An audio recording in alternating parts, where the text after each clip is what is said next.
Sa video na to, maghanap tayo ng mga napakamurang street food dito sa Cebu. Maghanap tayo ng mga kakaiba, mura pero masarap na street food dito sa Tisa, Cebu. Mula sa iba't ibang deep fried Cebuano street food. These are all deep fried. So tungol, para siyang malapit sa tumbong.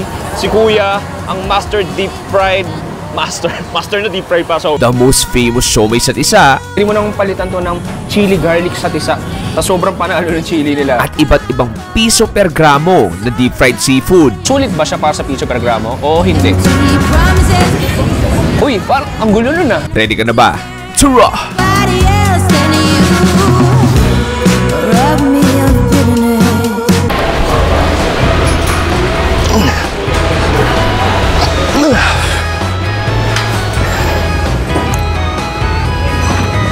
Boom! Pare, welcome to my second channel. Di ko alam bakit ito may second channel ngayon. At for this channel, pare, mangyayari, ano bang meron sa second channel mo, Chewy? Basically, Chewy Show din naman siya. Ito, mas less effort lang, mas rustic, mas raw, mas chill yung edit, at mas walang kwenta. Pero, panigurado, ma-entertain pa rin kayo, mabubusog pa rin kayo ng kaalaman, at syempre pagkain. At nandito ako ngayon para sa first official episode natin. Nandito tayo sa Cebu, kasama ko si Idol Steve. Really? Second channel? Second channel.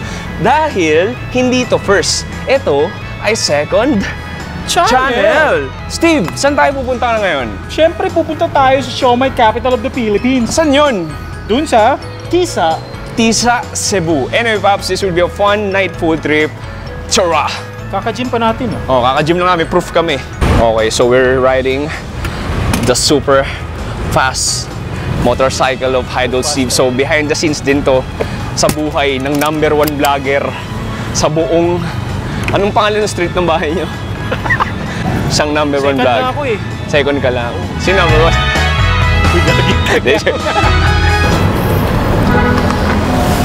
I got my helmet on. Okay naman, di naman mabaho ah. Magamit yun eh. Sorry, di naman basa. Okay, ready na akong bumiyahe sa Tisa. Anong gagawin ko? Para kang maakyat lang ng parang hagdan tapos hahawak ka sa akin. Para namang hindi ako sumasakay ng angkas pre.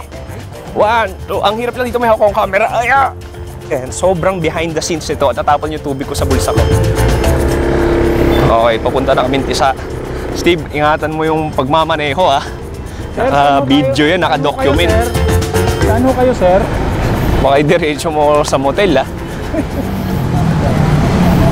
So, basically, Pops, ang second channel, more on lifestyle, more on raw, alam mo yun, siguro raw things. Kasi naisip ko, ang dami ko nang nabiyahing lugar, pero maraming mga moments doon na parang kasarap i-document din na hindi lang about sa pagkain. Siguro yung pagka-travel, yung mga pagsakay sa tricycle, pagsakay sa tuk-tuk, pagpunta sa ibang bansa.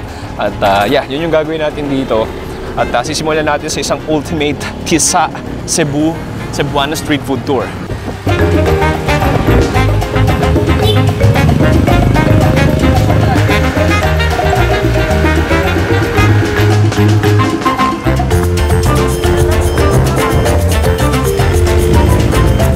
Motor kami ni Steve ngayon. Alam mo, isa lang din ang realization ko dito sa Cebu. Iba ang traffic, pare. As in, Manila levels talaga. Ito, anong kanto to street? Ano, Steve? Ito sa Salvador, Labangon. Salvador, Labangon. Actually, di lang sa Salvador. Kahit sa Escarrio, traffic. Kahit sa Colon, medyo traffic na rin eh. Oo, diba? Memorize ko, no? Marami nang alam na street, no? Pang-4 na beses ko na sa Cebu eh. Ganun talaga, pare, dito. Traffic na rin talaga. Traffic lalo na rush hour ngayon. Oo nga, grabe, lala talaga. Maniwala ka. Anyway, in a while siguro mga 5 minutes na lang nasa Tisa na kami. See you there.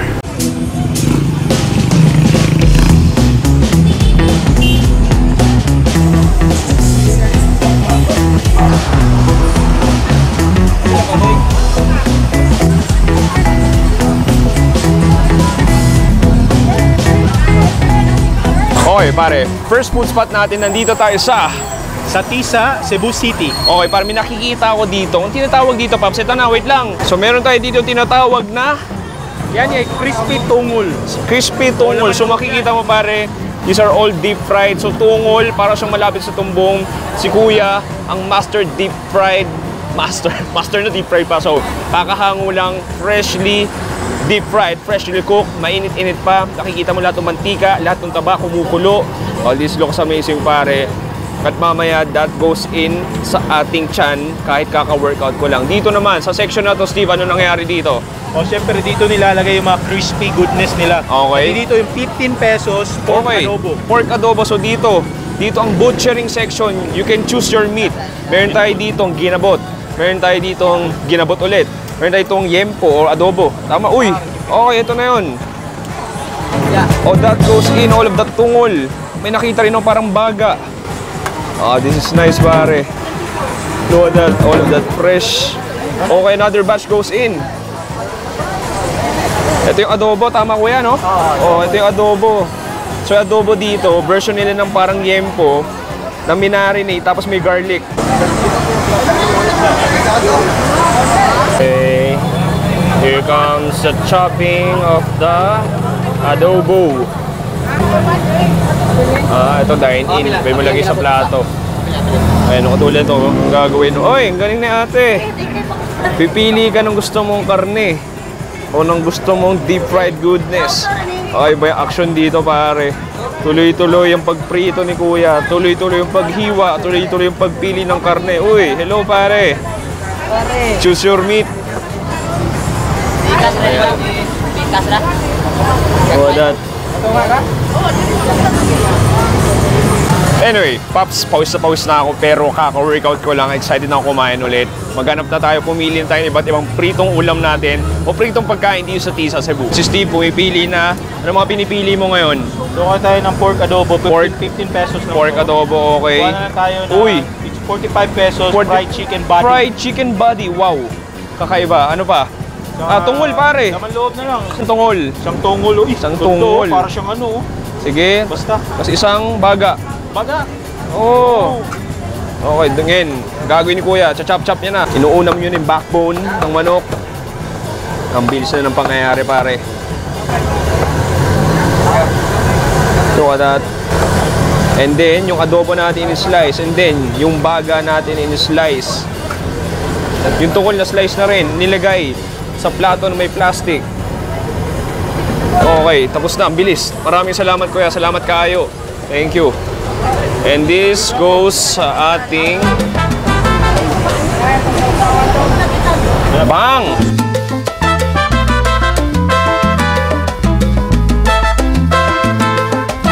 Okay, pare, unang food trip natin. Okay, ito yung pinaka-favorite Cebuano instrument ko pagdating sa pagkain. Ang plastic. Hindi nga gloves plastic lang talaga literal.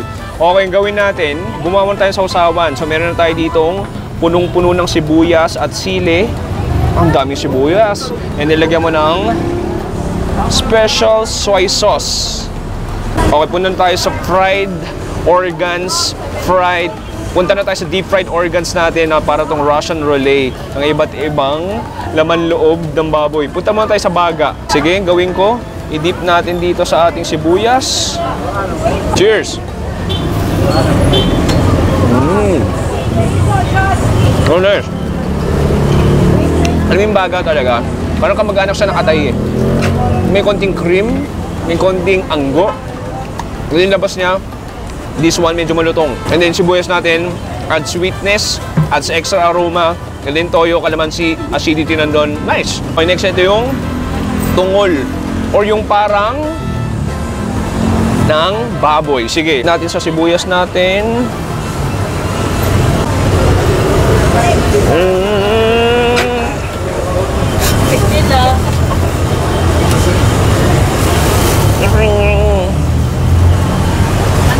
Grabe, mas chewy pa yun kay Chewy Show.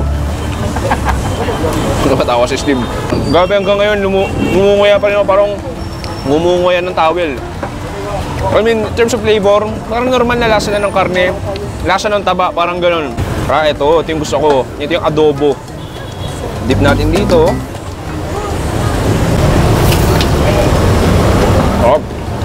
Kung sasabihin mo sa Cebuano, hoy, bumili ka ng adobo. Naguguluhan sila. Anong adobo? Adobong luto ng nanay mo o adobong nakita mo piniprito sa kalye dito sa Cebu? Parang pinapapili ko si Derrick Ross o Kobe Bryant. Parang ganun siya. Parehas na masarap na adobo. Pero ibang klase yung adobong prito talaga dito sa Cebu. Kulang ang experience pag walang puso or the hanging rice. Pwede natin i-dip dito. Kuha tayo dito. Oy, nice. Gusto ko yung babad na babad sa sili. Ay, babad na babad sa toyo. Iba talaga yung puso. Iba yung lagkit niya. Pag dumapo na siya doon sa vinegar at may sibuyas, nag-level up na. Punta tayo sa main event natin. Let's go to the fried freaking chicken. Ayan, uy, ang sarap. Ang init pa. Alam mo, wala mo nang sausawan. Tikman natin.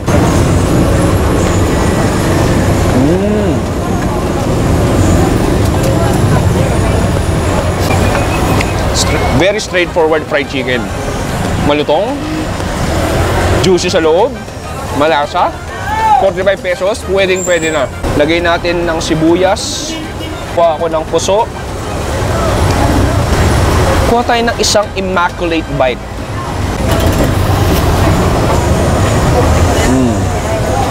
Habang klaseng bite yun. That's one heavy, immaculate bite. Ang sarap. Ngayon, Pops, isang food trip pa lang to. Ano tayo next food trip dito sa Tisa?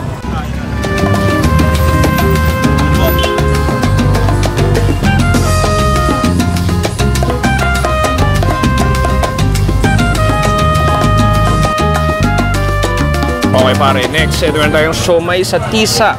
So ano to, pork siomai, may Japanese siomai. Dito, meron ng fried section, may ngoyong, merong crab, merong parang balls. Okay, ito na yung siomai sa Tisa. We have this jumbo, Japanese siomai, pork shrimp siomai. Kung na-order pa rin, kung ilan, ikaw na bala. Japanese? Ayan, pork siomai, 4 na Japanese siomai. Tapos isang crab din, pritong crab.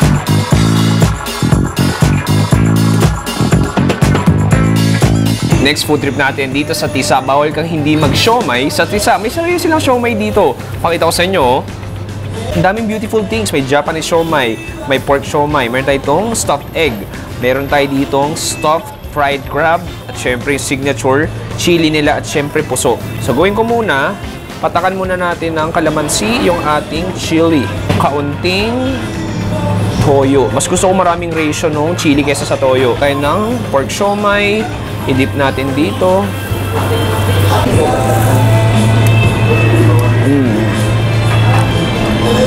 Sarap. Oh, ang sarap nun. Ang anghang nun. Sweet, garlicky. I mean, yung chili And then yung adong kalamansi. Adds extra citrusy flavor. Oh, ang anghang. Nagbi-build up siya. And then yung siomai natin. Alam mo yung siomai sa Tisa, pansin ko, manamis-namis eh. Tikman ko nga ng walang chili. May konting tamis. Medyo moist. Malapsa yung labas niya, yung pinaka-wrapper. And then very meaty na sobrang malambot. Very delicate yung loob. Mag-Japanese siomai tayo. Dip natin syempre dito. Bawal mong hindi i-dip yan. Submerge mo lang. Huwag ka mahiya. Cheers. Sorry. Masarap yung pork siomai pero iba yung sarap yung Japanese siomai. That crab stick. Extra saltiness galing sa nori. Texture-wise, parehas lang din naman. Gawin natin, syempre, bawal kang pumunta ng nakakuha ko ng puso na hindi nakahiwa. Kaya, gawin mo, pwede kang kumuha nung kanin mo. Kahit yung kanin, i-dip mo lang sa chili. Masarap na. Try nga natin yun. Ay mga estudyante ako, nagtitipid ako. Pwede kong gawin. Order ng isang puso. Tapos isang siomai. Tapos yung chili, gagawin ko ng ulam. Pwede na yun. Try natin tong stuffed egg.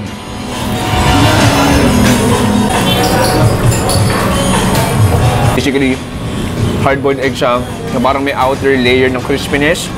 Parang siya may thin, crispy batter. May konting giniling din sa loob. Punta tayo sa stuffed crab.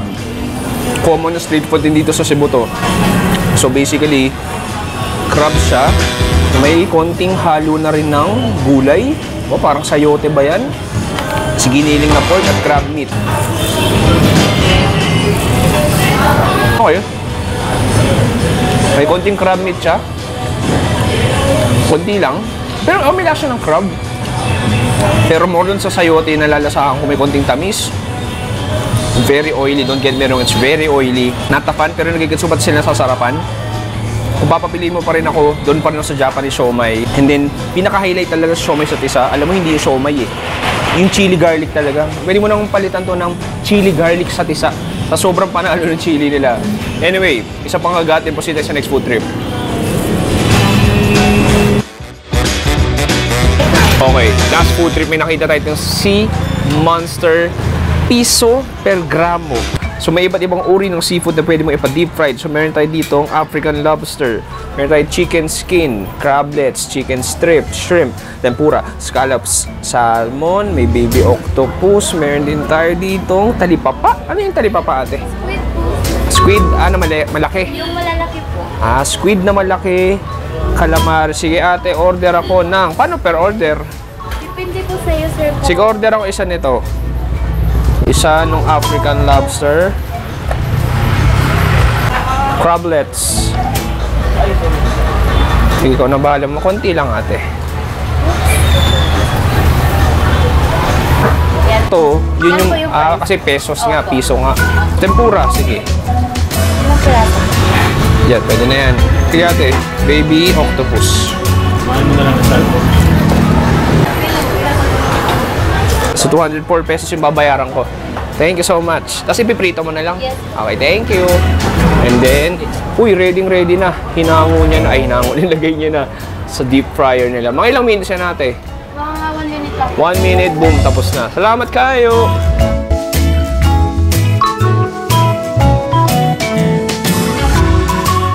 Okay, punta na tayo sa piso per gramo natin na iba't ibang Cebuano seafood, street food dito sa Cebu. Punta tayo dito. Punta muna tayo sa crablets natin na mainit pa. So may tatlo tayong sauces dito. May suka, may chili garlic. Tapos may isa pang klase ng sauce na ano to? Honey?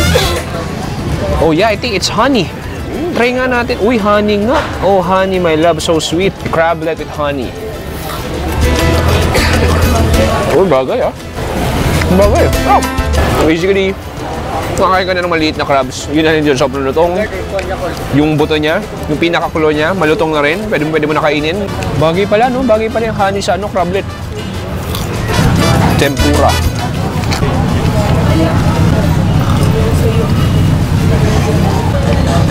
Oh, nice.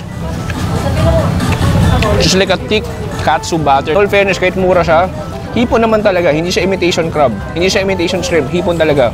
Dito lang sa chili. Oh, ayan. Wow, ang hanghang nun. Halang na halang, pare. Meron tayo ditong baby octopus. Kala mo alien, no? Dito lang sa suka. Sobrang kakaiba yung texture. Kahit maliit siya, nalalasahan ko. Kung nararamdaman ng dila ko yung parang mga suction niya. Oh, yung kakaiba yun. Parang nakatakot siya kainin. Next, try natin itong fried salmon. Kakaiba lang din, oh. Kita mo. Ito may taba-taba po. Dip natin sa honey. What a nice combination. Kung sino nag-isip yung may-ari nito na, uy, partner natin ng honey sauce, yung pinaka-seafood natin. Maraming salamat sa'yo dahil bagay na bagay. Just brings out another layer of flavor, another layer of texture para sa seafood. Alam mo, in all fairness, hindi ko nga alam eh. Steve, nasa likod ng camera, sulit ba siya para sa piso per gramo o hindi? Uy, parang ang gulo nun ah. Balance lang. Sakto lang din siya. O kasi parang parang medyo marketing din na piso per gramo. Pero, pag tinignan mo nga, makikita mo, 200 pesos na lahat ng to. Parang mapaisip ka, sulit nga ba para sa akin? Para sa akin siguro, sakto nga lang din. Parang nasa gitna siya ng sulit tsaka hindi. Ito yung African lobster. Paano nagkakaroon ng African lobster dito sa tisa? Hindi ko alam paano siya kakainin. Maliit na lobster o hipon. Titikman na natin walang sauce. Mas makapal siya na karne sa hipon. O mas matigas ng konti. Medyo dry siya pero, pwede na rin. Pero, nagko-contemplate ba ako if super sulit ba sa 200 o hindi? Last talaga natin. Ito na yung tuslog buwa. Steve, pwede ko na kainin to, no? Okay, pwede. So, ito yung pinakapuso natin. So, what you will do is get that puso. And then, so medyo tinigilan na namin yung pagbula niya para hindi na sobrang init. Ito yung chunky na tuslubuan na nakita ko. Parang may mga karne talaga. Karne ba to? Ano to? Karne ng... Merong halong karne. Tsaka may halong karne tsaka purong utak talaga. Oh, look at this bite. Paganda dito, unlimited to. Tama ba, Steve? Unlimited. Sige, tingnan natin. Cheers.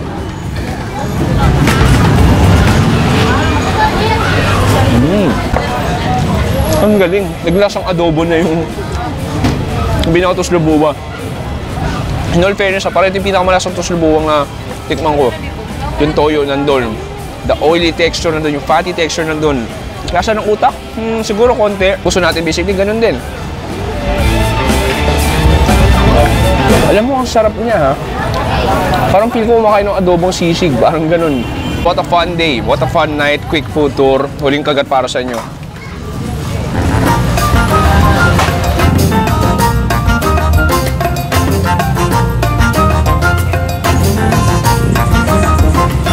Pare, dito nagtatapos sa ating short Cebuano street food tour dito sa Tisa, Cebu. Alam mo masasabi ko, mura, madadali kainin, mabilis maluto at higit sa lahat, lami kaayo mang pagkaon dire sa Cebu Pops. Sana nag-enjoy kayo. At kung nag-enjoy ka, please, mag-subscribe ka na sa second channel natin. Alam mo, panigurado, may make sure ko sa'yo na maganda, mas maraming behind the scenes, mas maraming raw experience at higit sa lahat, mas maraming pagkain tayo matitikman dito sa second channel ko.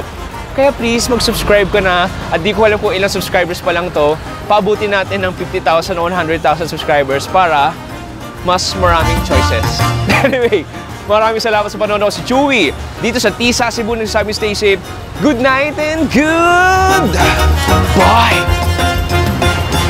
Bye!